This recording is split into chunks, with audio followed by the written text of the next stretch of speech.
Be say me general manager. And me general manager na free GM onsem. Godfather. Okay, I see. Ira Jimmy Agla. I see. Na me take you over, you know. I see. Then when me see. And me and free hand ya ko hu nhye na. Emu weni. Godfather be da se bra. Okay. Yeah, GM Godfather no. General manager. Na me ni pay dem ze nanu ye yika o. Eric Tinkler. Aso bisa na no go. Enu ana me ka asem bi o. Na me sense subio. Hwe Mosi se mutemi wild dog a obaba be dey. Mo pese ne kapa, o mo kon bi on fa so ne ka se oye se bi kraman, oye no ayi a odane baba bewe o meboa. Rich aya mo ye foreign a mitie pa o. Mitie foreign ne pa. Fifi wade bi otaka na emede. Aya no aka culture meboa. Oka proper orientation no aka culture. Rich metro ade bi. At least nyame adom radio ni anya 20 years yenya wo. Ye were experience bebre. Ye were community bia na kwa fa so ni omudili. There is one thing about ye kromu ha. Ye beka tro say akra ni panyin nya asem a udi for. Akra ni be di for. Obedi for. Now secondly, ye say katawona adeja so meboa.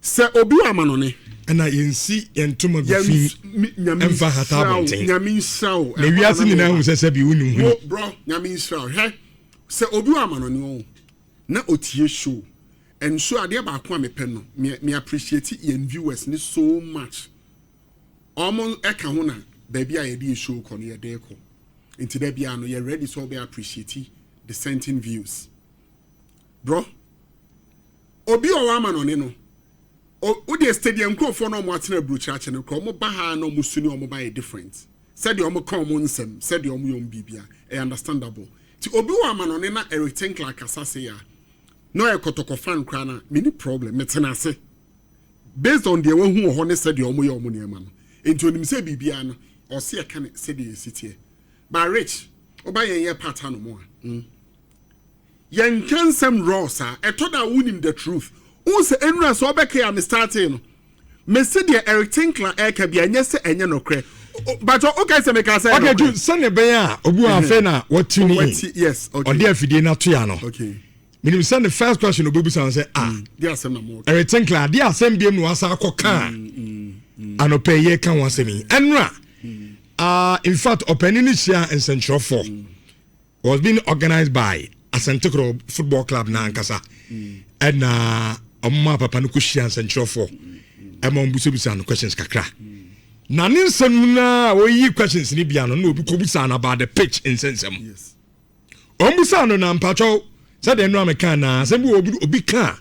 Na wa mo no anka we beka so na wo ka che na no. Enti yebusa no question no yentie answer Eric Tinkler. E dia ma yem pitches a awo Ghana attitude na fi yem family nkomoni yem fama. For the players, we want to try and play a brand of football that is entertaining. We want to try and play a possession-based game, and on pitches like this, it becomes very, very difficult. I've experienced that as myself, having been in Africa, in a number of countries, and this is the norm, you know. So what we can't do is use it as an excuse. It's our reality, and we have to adapt, you know. And the players today showed me a lot of fight and desire to win the game. And you got to find ways of winning that game, even if it becomes ugly, because ultimately that's what it's about. You know, the more games we can win 1-0, the more chance we stand at finishing higher up in the league. Plus the confidence and the morale of the team starts growing. Okay, and Eric Tinkler, and now chance and show for no. And the answer of the mind about Ghana in general, young pitches.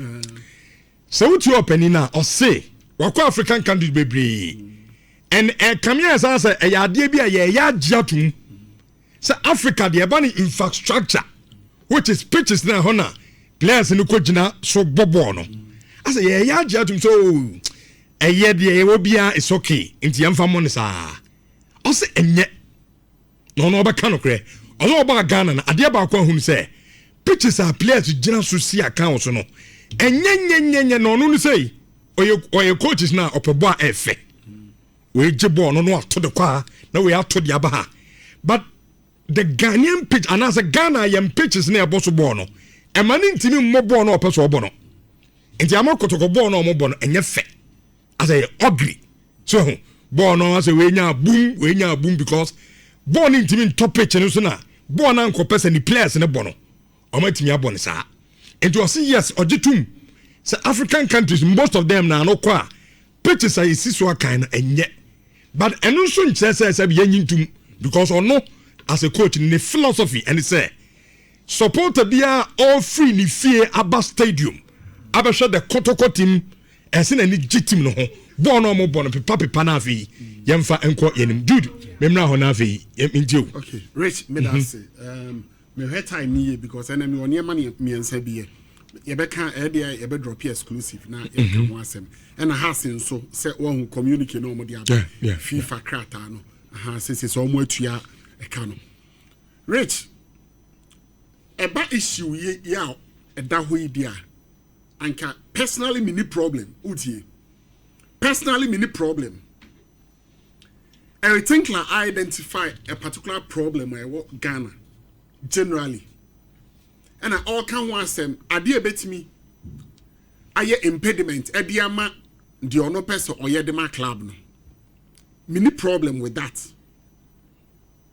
and on there a idea generally all can want them may the first one know how to do with baby and no den same free ba and say yan shana say yan coach ni ye ni an conscientize na that at the assembly ba because asase there all can okra na yakwa anim no obeko so aka no kra bie nsem bie anim but what point na say abie die ni say bie mpo ani edru ho no mu a na supporters yem be show mo say there be coach abroso into all starting na ma twe na adwene si so because whatever problem or ka bia no yenim ene enka say enye no kra nye so be speak out of context o yenim say sa na tie ana mebo yenim yegitu so say the okay no kra trodo. But this is the situation you find yourself in. And I will be now so we are aware of the problems. Hence, you also say in granting interviews or say niema beka any niema ni se woka na behind the scenes no some problems no. Woman penyimfo say eba title resort points na say na emu niema na nkwa abontene eye no kre. Rate we be sounds adentina Mariano Barreto kan ne de ebe ye issue as supporters jai meboa. Zito and Kabi supporters enja so be a guy. Even who journalists cry now, Zito can't say now what carry story in Impono. Ye whom say Kotoko ye, meboa. But think like a similar thing there, and only there he's on point, he is right. Eye could. Na America no. Miminim say Tinkler say ye near me you'll be one of the most successful coaches I been. But one sha Tinkler Kasa.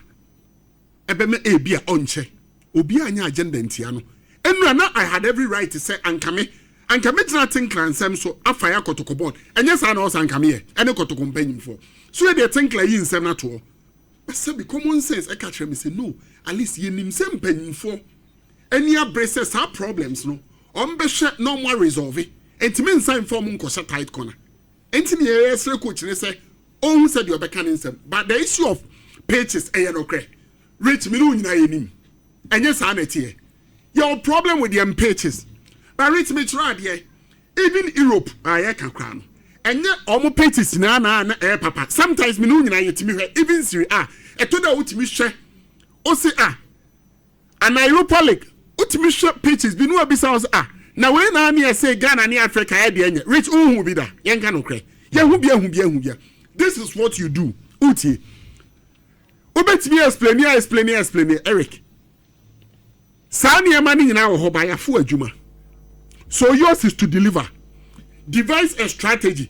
Reach Upe obeko brekum obeko akwakobo Golden City Park. Only choice obeko ho. Obeko de bibi. Obeko akwakobo game ho. Peter wo person obobo so unya. But reach unya no chese results no mfa mayana. Inim so enya me point na on cast on mama result but opposite what say the result never ba no anymore rich me ba it's na make us tie meji ho ni tum the results ne beba no any ho Kotoko bebo how many matches in a season oba league a obebo say 18 teams na ebo league no e che so obebo 34 obebo home matches say 17 owi obebo away so 17 so 17 home 17 away umpo pages a obekwa ko ball matches so and I make sure say ye wonu anoma bro form nso aba no asa pages bad pages no and one or more aba na nkomo pe good football but omo anya ne sa yet omo pe strategies to ensure say at the end of the day omo is successful sa premise na me di free ba say yes think class you me anya say o kan some maintenance you me think class plane me nso be di kan catch them mo kan say before Tinkler officially confirm no me analysis about everything like catch them say the Tinkler that I know a good football Rachel guys say because ask them Emma make catch say oh no we are center back or build it from the back and to the ball no pesa center backs now mo boom boom no and oye bia say na nko pese sambo no na nko otena but na a case of too late in fact oka ho na hiubejawu entu kwan o man panyin 40 ase say hiubejawu ohia branch ni girigdi entiminim but the make say enye say the opinion na obenya woniema rich and also nkyerɛ sɛ womfa the expected results okay me person me go good football rich football na ya bono what sign players are ya sign no enti ne sign players are ya sign 20 and 23 players rich o sign players ehwe baabi a uko bia venue bia ne type of players are you see ebi enim bad pitch so bobo utie ebi nim bad pitch so bobo player bi ho no ma ne de ya ho de buga boom boom pitch bia nso ne ball a ye ball so enti on say Tinkler ti ase say maba be hu sa problem no the type of game wey bia me person mebo throughout no me nya ne sa because meko certain pitches are sa na tie standard no level no ye de no a ya gi atum ni nyina no club license and for agi atum you say ye bobo so how best can I get the results which means when you me point ni ya and only I do also start here hu adwuma me mpesa ebeye say e bia ye bo season e bedru baby me sound the prophet of doom meaning say with Kotoko talent or anything class so a good coach they said your person any man team ni benya the expected result but me mpesa e bia bedru baby a results will be a was e ba no emma no na coach ni dwane akwa kwose sa de na chi say pitches na ye ball so no amwa me enti me nya sa results no we coach you need to be dynamic but just what me point na say even Pep Guardiola Edru baby expensive football or bono ojaibo last season. Okay, Arsenal and Man City. Me say game ni bi. At a point it was clear say Pep Guardiola on one part the old defender. Arsenal ball no oye defensive. After say first goal no clearly he was defending. Once Arsenal. Don't you think say it's high time Kotoko prevented coaches from making such excuses by doing the right thing? Oh no, bro. Me too. Because that conversation around on your professional, I see certain things protecting the club image, you know. Ababa Beye still excuse. Now, if you are bringing a coach the pedigree of Eric Tinkler, who's locally gonna know or South Africa, no, a top level, even as a player, where he was able to get to, and you are bringing him to Kotoko's facilities. Na oko unim diama de ehupa, and na onjina brekumu. Excuse me. No, Chimoda. He was standing at the University of Ghana Stadium. And like I said, these pitches, because we don't maintain our stuff. And it's high time I be this uncommon in that regard. Whether Tinkler bet me and your players or bugabo brekuma na say ewo techima and say bibisano. That is a conversation for another day. It is high time Kotoko and all the clubs in Ghana. In fact, even the club licensing body, you know, it's high time to close some of these venues. Because for how long? Jude, one year, then our kids in our grave will still come and take up this job and they'll say the same things. Referring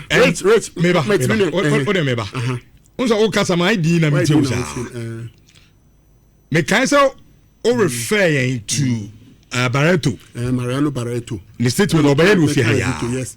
But no, the afternoons why you adwuma na wie no. I get your point. You see, Balato erezi that concern. Meaning say nya kroko fans bia and go downward. Go with them. Ama omo. Ombe kikan se mibri. Yakwa. How many years ni? Tinkland so had the same problem. Rich T. Regardless, but me imagine about the so. Me no ni Fiifi nyina anya adwene ma me show the entire me no mo nya adwene. Na ye mehwe ha so no. Coach no pon kan kire say adwuma no ntimi nya no. On case on nya adwuma. No rich me ba oh there be me build a point ma senya abotre. Me show the entire me kasa. Setting clap on kan kire say adwuma no. Ontimi nya okọ. Onim the entire. No kra ba ko petin clap ye aduabu. Ma me nka no kran say asem no kran tu say make say mu the entire. Mumfa pass ni bibia nto nche na obi anyi na so muntie me yie. Rich. Hwe Abintina think la person or raise here there a certain standard. Yenim see any sika utie. Dear you were any rich moment side and as a sorting class odo. Uja investor of Ghana Stadium. O say a bad pitch. Yen so dia wan no e no aso na aba beba o match so. Entity asie say me mamu make excuse for him say for how long? Me jitum say for how long? It is bad. We are condemning it. Yenim say enye. Ya kan once mark and once more. Eno ntia na me bisa mo say and on Sinclair or more ball this season, Yana. Unkasa. Right, there be minimum so unkasa at you. And to person me tell me say, some problem now. Why they say is a problem. No bet me a hand born off so and yes, so problem. And I make us problem. Richie, and you think Lentino overnight Kotoko Sika only no. Abekwa ko pesi meba say a drew point be. Na say result no so man no so kasa e pictures na man nya result na.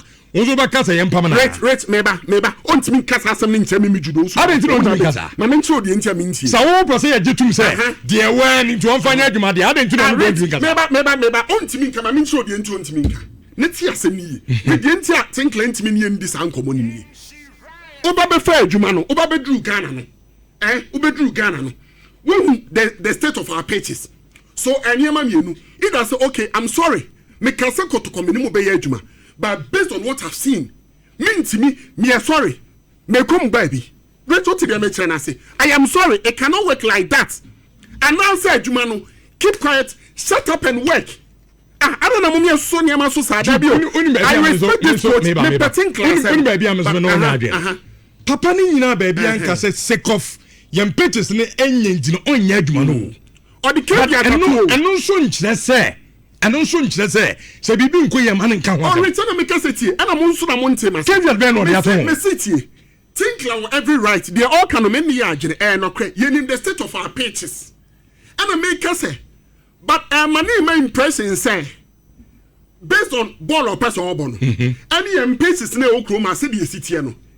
Bia who's that type of football no. Dude, as Dude, as is it true? It's true. Nobody says it's not true.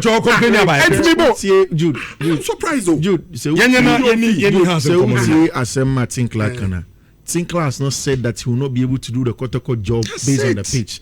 Tinkler say you don't expect player development. Player development, that is different. Tinkler betting on ball park we so Jiliga Makotoko. But so say oh building players are overturn the top level technical quality to compete with people abroad. You need to fix these fundamentals. Michelle Jude.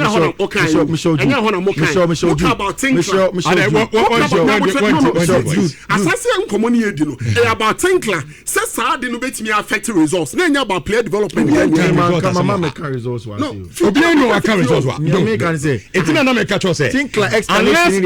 Ebia Papa no, Nensa Nufus or Kasabibri. And yes, I'm not some no kind of.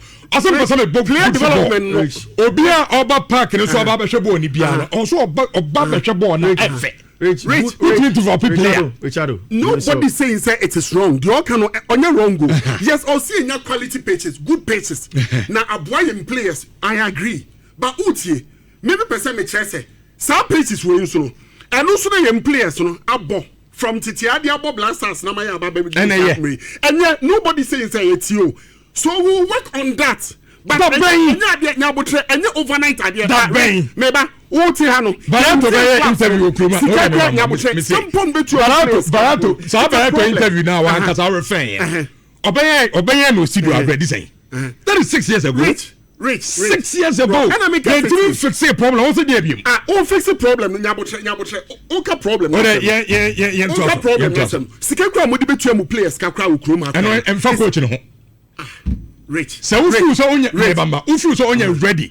So by your football, just stop and leave. Enti me ba eno no meba club license and ekwo ba bi na omoje pitch too much eni na adwuma. Enyo obi adwuma club license. But eno so nche the club license in ebe inspection. Ebe shop pitch bi no mo feel say omo dey okay to omo. Na coach bi ba no say oye okay no nche say mo nka wa say. Oh you right. We've had you was example we play. Yenya black stars coaches o mo bakrum ha. Complaining about Baba. Listen, we know, Richie, at a point, Crano, you in your stadium, create media hosting international matches. We know, and you see any mean, because a group of the KVB Bassena say a group of results of ma. What mean, blame coach? I want to make a choice. No, what's the say? Papa ni to me say pitches in the when for now no and no wo and I'm saying that it is a me better na Jude me better na management me sports me buy a microphone and some cassette microphone am for 3 years and you want me to deliver me ba enti also jaiko and on cancer rich and me that say do the right thing and no do the right thing but the rate at which papa no ede kasa no me utie me aso me ka me nka so obi ne me nya adwuno regardless di obi abeka bia me mfa but me magine ane said me hu dia me me ka enough of protocol no has in common so kakra it's important no of course na say wezanka oja nanka utie ne say me but was becoming a back and forth. I think said they are Judo Kano. They say Jude say that school of thought is there. Rich, no can say whatever the case may be, your boss is in here. Kotoko fans will demand from Eric Tinkler. Good page, bad page, wrong page, whatever page. On the nearby to bring the club back to where they were because Kotoko have won the league on some of these pitches before, which is true. But that's why sometimes you have to agree to disagree and understand that two truths can coexist. Whilst Tinkler is expected to still do his job, we have to understand that, Jude, it is long overdue. And you cannot tell any coach anywhere in the world, say, the conversation is not near one. No. Tinkler has to do his job, he has to win. When we need Kotoko fans to go out him, and they are rightly so. But in all of that, Kotoko needs to improve. Say even the whole Ghana Krana Kotoko's training pitches ought to be better. And Untiminka say things like Asarodo because this was a Kotoko's own engagement. And Kotoko's own engagement. And he spoke passionately about the fact that you don't develop players here. And now you sat here, you told me that there was a time where foreign clubs wanted to come and buy players from Ghana. Almost training grounds in it. And you good money. You understand? So if you want to get more money and build your club, then do things right. Invest in all of those things, very, very important. And yes, I did be in the same story. Mr. Mamunfa,